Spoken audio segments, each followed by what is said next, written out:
نہیں ہے.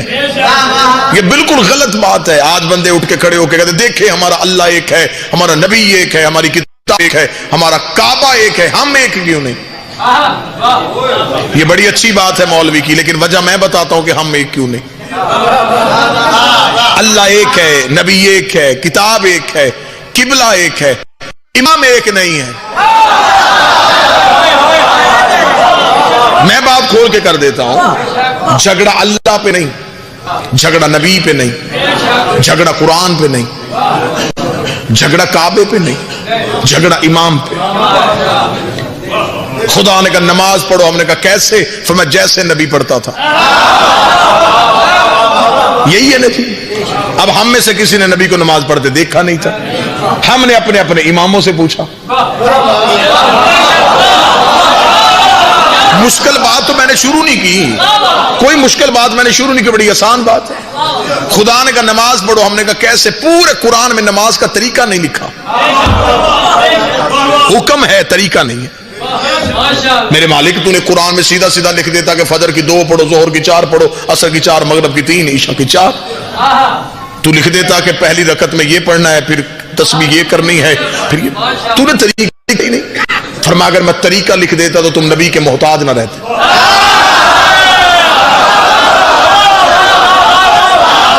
اس کا مطلب ہے کہ اس بندے نے غلط کہا تھا کہ قرآن کافی ہے, کتاب کافی نہیں ہے. اگر کتاب کافی ہوتی تو آج اسکولوں میں صرف کتابیں ہوتی,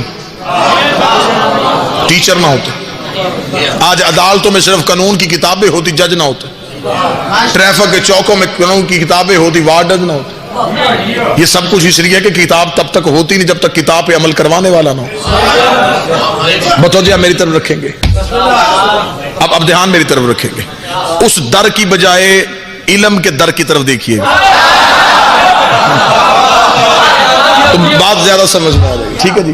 اب ہم نے, خدا نے کہا نماز پڑھو, ہم نے کہا کیسے؟ فرمایا جیسے میرا نبی پڑھتا تھا. اب یہ جیسے کون بتائے گا؟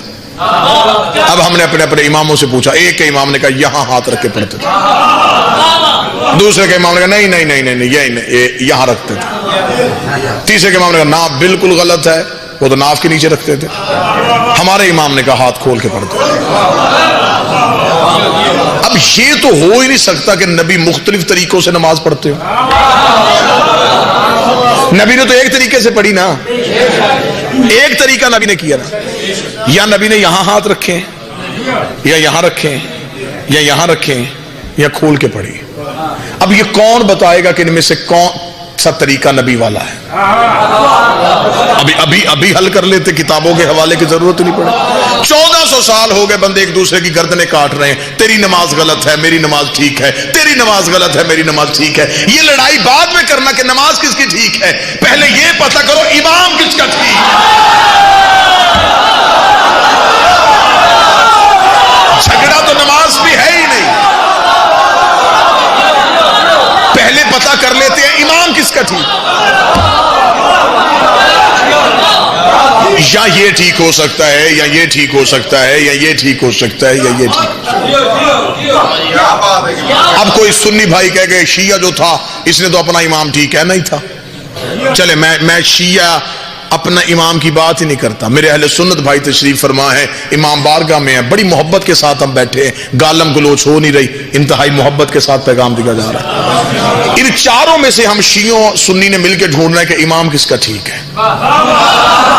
ایک بات پہلے پتہ کر لیتے ہیں کہ ان چاروں میں سے نبی کو نماز پڑھتے دیکھا کس نے؟ جس کے امام نے نبی کو نماز پڑھتے دیکھا ہے. حسن بھائی اس کا مطلب ہے کہ اس کا امام ٹھیک ہے. اب 4 امام ہیں میرے اہل سنت بھائیوں کے پاس, ایک فقہ ہمارے پاس ہے. اب امام شافعی ہوں, امام مالک ہوں, امام حنبل ہوں, امام ابو حنیفہ ہوں, آپ ان میں سے جس بھی امام سے دین لینا چاہیں مجھے کوئی اعتراض نہیں ہے ہی نہیں, مجھے ہونا ہی نہیں چاہیے. دین آپ نے لینا ہے, مرنا آپ نے, قبر اپنی پہ جانا, مجھے کیا ضرورت ہے. لیکن میں ایک منت یہاں ضرور کروں گا, آپ جس سے دین لینا چاہیں. دیکھیں نا جی, آپ بازار میں گھر کی چیزیں لینے کے لیے جاتے, کبھی کسی عام دکان پہ بھی کھڑے ہوئے, آپ وہاں جائیں گے جہاں سودا کھرا پڑا ہو,